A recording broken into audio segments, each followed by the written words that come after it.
Olá, bem-vindos ao Havruta Chats. Nessa nossa conversa de hoje, a gente vai explorar um tema que, olha, é surpreendente e muito profundo. O lugar do humor e da ironia dentro da tradição judaica. Pode não parecer à primeira vista, né? Mas o riso tem um espaço sagrado, fundamental mesmo, nos textos rabínicos. Vamos começar a desvendar isso juntos.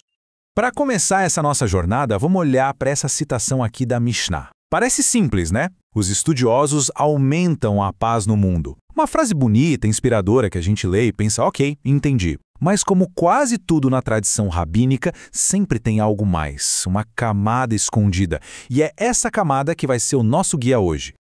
Pois é, aqui que está o pulo do gato. O rabino Norman Lamm, ele sacou a genialidade disso e chamou essa frase de a única piada da Mishnah. E por quê? Porque, olha, quem já passou um tempinho estudando Talmud sabe, rabino adora um debate. As discussões são intensas, às vezes bem acaloradas. Então, a ideia de que são eles, justamente eles, que aumentam a paz, é uma piada interna, é um piscar de olhos, sabe? Uma ironia fina para quem entende a dinâmica, que nem sempre é tão pacífica assim. Ok. Então a gente viu o humor como essa ferramenta intelectual, essa ironia, mas ele vai muito além disso. Agora a gente vai sair um pouco da teoria e entrar numa história que mostra o humor com um propósito sagrado, de cura mesmo, de afirmação da vida. Porque o riso não é só para a cabeça, ele é talvez principalmente para a alma. Imagina a cena, que está lá no Talmud, um mercado, aquele caos de gente para todo lado, barulho, vida pulsando. E no meio de tudo isso, o rabino Beroca encontra o profeta Elias e faz uma pergunta pesadíssima. Elias, tem alguém aqui, no meio dessa multidão toda que já tem seu lugar garantido no mundo vindouro? A expectativa, claro, vai lá no teto. E a resposta do profeta Elias, ela quebra todas as expectativas. Ele não aponta para um grande sábio meditando num canto ou para alguém com uma aparência super piedosa. Não, ele aponta para dois caras, dois homens aparentemente comuns, que não tinham nada de especial, e fala, aqueles dois ali, a recompensa deles está garantida. Imagina a cabeça do rabino. E a nossa também, né? A curiosidade explode. E aí vem a grande revelação. O rabino, sem entender nada, vai até eles e pergunta, tá, mas o que vocês fazem da vida? E a resposta é de uma simplicidade que transforma tudo. Nós somos comediantes. A gente vai atrás de quem está triste e faz a pessoa rir. É incrível. Nesse momento, o ato de fazer rir, de trazer um pouco de leveza para a vida de alguém, é colocado no mesmo patamar do mérito espiritual mais alto que existe. E não para por aí. O trabalho deles ia além. Eles contam que também usavam o humor como uma ferramenta para reconciliar as pessoas. Quando viam dois amigos brigando, eles iam lá, faziam uma graça, quebravam gelo e ajudavam a fazer as pazes. Então fica muito claro o ponto central aqui. A tradição judaica valoriza tanto, mas tanto, o ato de trazer alegria e paz para os outros, que isso é visto como um caminho direto para o divino. E essa ideia de unir, de conectar as pessoas, é o que a gente tenta fazer aqui também. E, falando em conexão, a gente quer muito se conectar com quem acompanha o nosso trabalho. Para quem está assistindo pelo YouTube, fica o nosso convite. Se inscrever no canal e ativar o sininho de notificações ajuda demais a não perder nenhuma das nossas conversas. E deixar um comentário. Nossa, isso é super importante. Faz o vídeo chegar para mais gente. E claro, compartilhar com os amigos, nos grupos, isso fortalece muito a nossa comunidade. Em todas as redes é só procurar por @chavrutachats. E os links direitinho para o Instagram, Telegram e WhatsApp estão todos aqui na descrição. Beleza?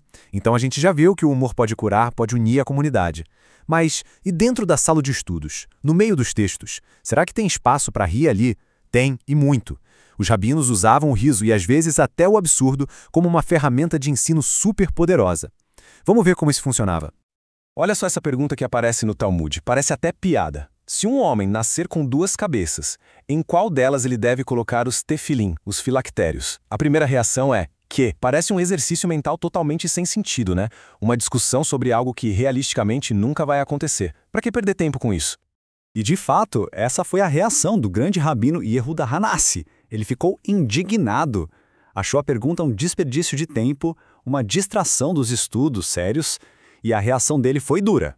Ou você se exila, ou vai ser excomungado por fazer uma pergunta tão ridícula. Para ele, aquilo era o cúmulo do absurdo. Mas aí a vida, como sempre, vem e nos surpreende. Naquele exato momento, entra um homem desesperado. O problema dele, o filho primogênito dele tinha acabado de nascer com duas cabeças. E de repente o que era um debate teórico, absurdo, vira uma questão prática, real e super urgente. E aí a gente entende a genialidade desses exercícios. Eles não eram sobre a pergunta em si, mas sobre treinar a mente para lidar com o absolutamente imprevisível, para pensar fora da caixa, porque a vida, às vezes, é mais estranha que qualquer hipótese. Ok, então, o humor ensina, o humor cura. Mas alguns pensadores judaicos vão ainda mais longe. Eles elevam a própria alegria a uma categoria de serviço divino. A alegria deixa de ser um meio para se alcançar algo e se torna um fim em si mesma, um estado de santidade. E essa ideia fica muito clara nessa citação do Rebbe Nachman, de Breslov, que é, olha, revolucionária. Ele diz: parece impossível alcançar a felicidade sem uma certa medida de tolice. O que ele está dizendo aqui é profundo, que santidade não é sinônimo de cara fechada, de solenidade o tempo todo. Muito pelo contrário. Para se conectar de verdade com a felicidade, que é vista como uma centelha divina, às vezes a gente precisa abrir mão da compostura, deixar a seriedade de lado e abraçar o que o mundo pode chamar de bobeira, de tolice. Essa ideia é tão forte que vale a pena a gente olhar com calma em 3 passos. Primeiro ponto, a felicidade é essencial para a vida espiritual. Não é um luxo, é o centro. Segundo, para alcançar essa felicidade, o caminho às vezes vai exigir que a gente haja de formas consideradas tolas. E terceiro, e talvez o mais chocante, isso significa que contar piadas, agir com leveza, fazer palhaçada, tudo isso pode ser uma prática espiritual seríssima e muito importante. Mas como tudo que é muito poderoso, o humor tem um lado perigoso. É uma faca de 2 gumes. E a tradição judaica, ao mesmo tempo que celebra o riso com tanto entusiasmo, também é muito, muito clara sobre os limites éticos. Onde é que a piada para de construir e começa a destruir? E para entender esse limite, nada melhor do que um contraste. De um lado, a gente tem a história daqueles 2 comediantes que usavam o humor para curar a tristeza e que garantiram seu lugar na eternidade. Um humor que constrói. Do outro lado, a gente tem a história sombria de Rava Hadvoi, um sábio que usou seu humor afiado para zombar, para humilhar o próprio mestre. Um humor que destrói.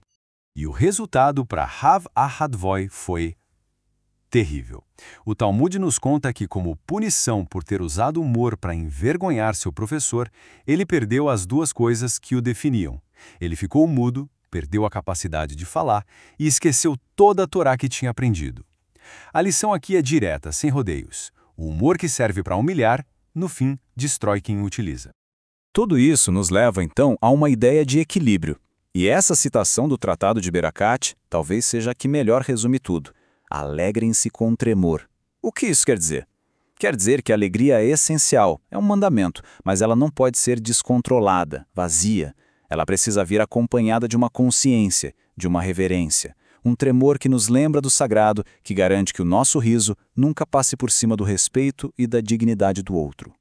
Então, chegando ao fim da nossa conversa, o que a gente pode concluir? Fica claro que na tradição judaica o humor é muito mais do que só dar uma risadinha. Ele é, antes de tudo, uma ferramenta poderosa para curar e conectar pessoas. É um método de ensino que expande o nosso intelecto. É um caminho para a santidade, para a alegria espiritual. E por tudo isso, é uma responsabilidade imensa que precisa ser usada com muita sabedoria.